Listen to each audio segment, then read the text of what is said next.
What's up, everybody, and welcome to the Other Side of the Firewall podcast, where we highlight the latest cybersecurity and IT news, highlight people of color who are moving, shaking, and glass ceiling breaking in the industry, and just talk IT in general.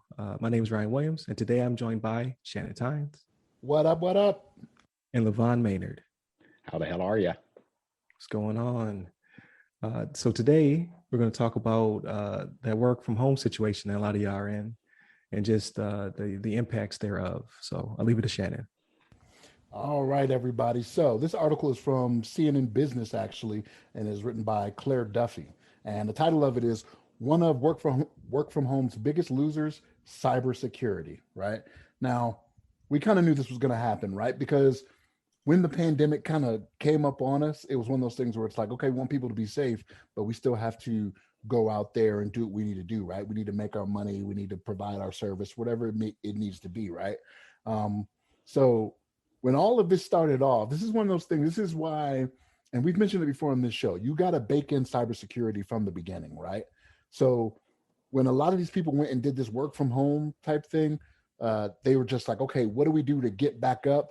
They say they're going to deal with it later, and then they really don't, right? It's one of those things where, okay, we're not going to come back down. We're going to bring something down to go back up and make money or do whatever. But the main gist of this article, right, and what she based it off of when she wrote it was Verizon's 2021 Mobile Security Index, right?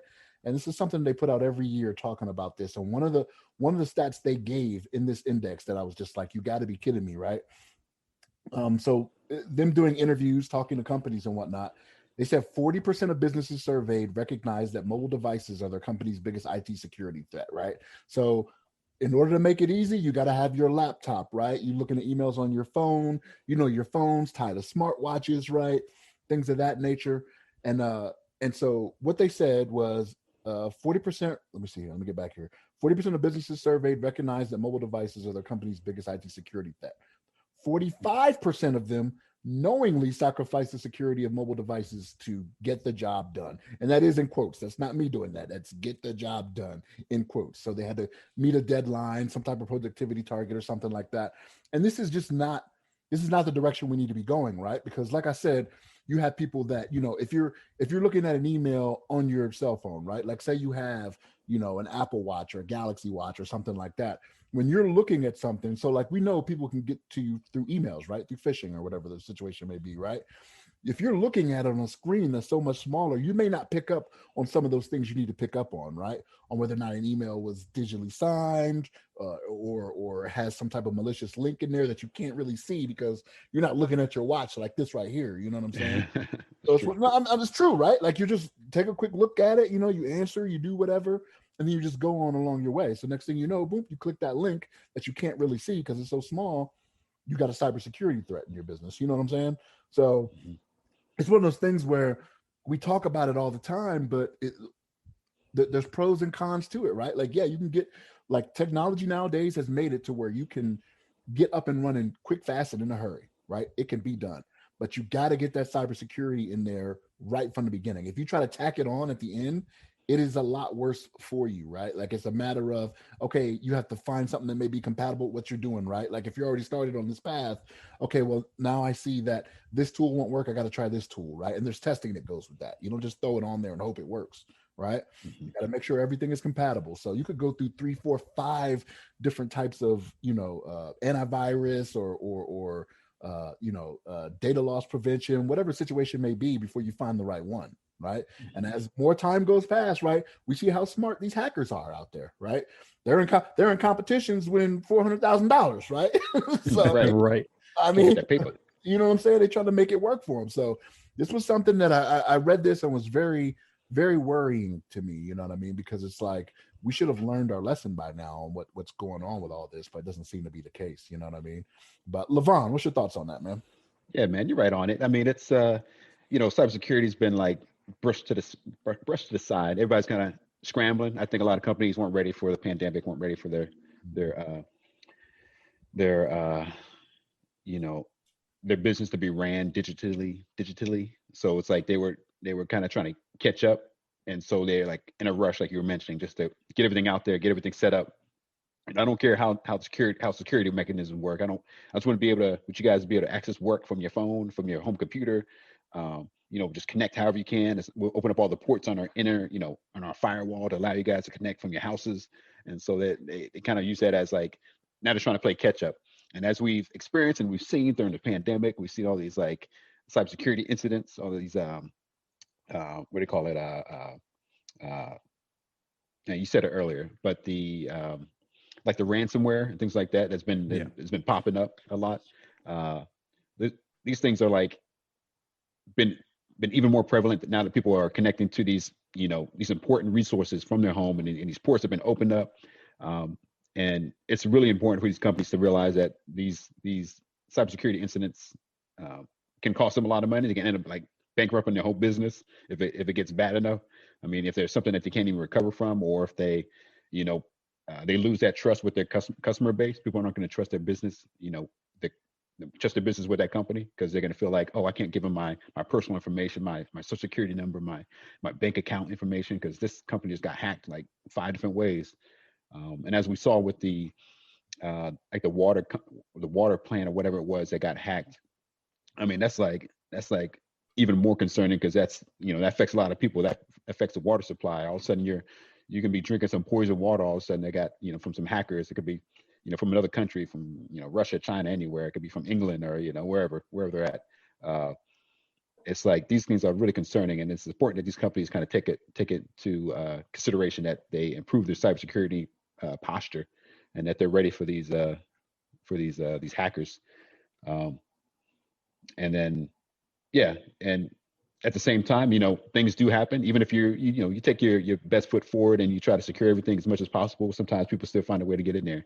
But it's also that response that's important, that these companies make sure that they have a plan outlined so they can respond to incidents that they, outside of their area control, and they can like respond to as quickly as possible, even use maybe some vCISOs or something like that, or some other like resources they have access to. There you go. To get in there quick. Yeah, quick shout out to vCISOs out there.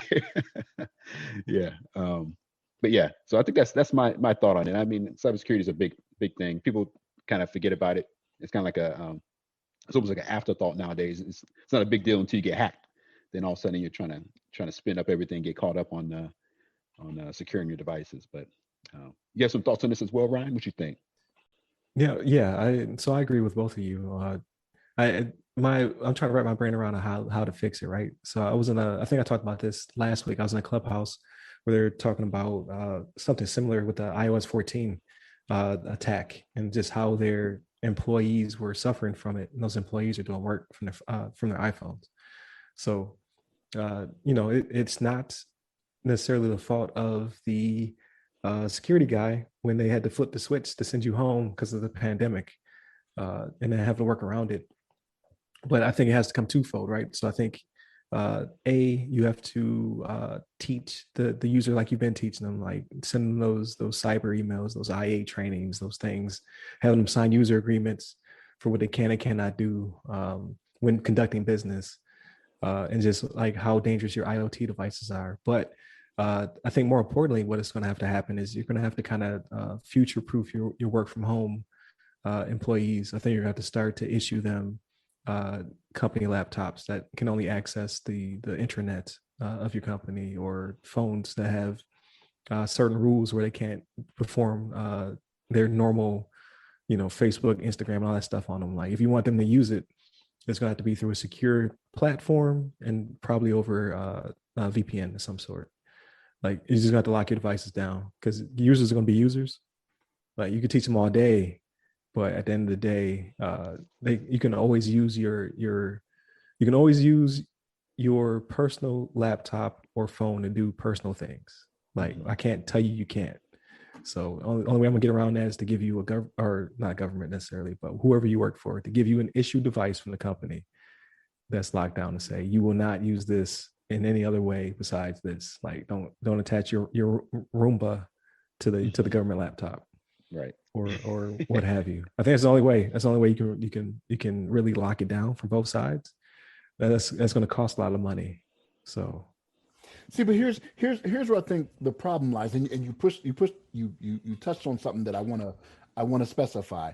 I do not think this is the cybersecurity teams that are out there doing this, right? That 45% that said just get the job done. Oh that yeah, is your managers and your CEO. That's not your cybersecurity team, right? And here's the thing: you have a cybersecurity team, but they work to the benefit of the company. You know what I'm saying? Like they make recommendations on what to implement, and there's still somebody up above them that says yay or nay. And like I oh said, yeah, it's usually some type of COO, CEO that says this is the way we're going to do because we need to get the job done, right? So I don't want to put it out there like these cybersecurity folks and these IT folks and these different companies are just like, we're just going to do whatever we need to do. Because I can imagine, like I've been in some meetings where you come with a plate full, like, hey, this is what we need to do to properly secure, but it's going to cost right. this much in money, this much in time, and it'd be like, nope, scratch that, scratch that, scratch that, scratch that. You know what I mean? Like we need to get back up and running. You know what I'm saying? So. Yeah, I don't want to make it seem like there's just whole IT departments out there not doing their thing. I mean, I know their frustration in just being told, okay, we're not going to do something that way. We're going to do it a different way, right? So, Right. yeah, for sure. Yeah, because all you could do is give the plan, and then somebody, whoever's in charge of that company, is going to tell you what they're planning on. What kind of risk can I take? You're like, I don't think that's a good one. Yeah. But end of the So it day, takes, it's their money. Yeah, it takes somebody like somebody you have a little cojones to like speak up to the boss and let them know, hey, this is not going to work, or hey, you maybe want to take a step back and slow down a little bit and realize that there's some things we should do ahead of time to make sure this is deployed properly. But sometimes you get those, leadership, senior leadership that just wants to get everything done now as quickly as possible. I don't care what it takes. Throw a bunch of money at it, make it work. Make it work yesterday. So. Yeah, that's very true.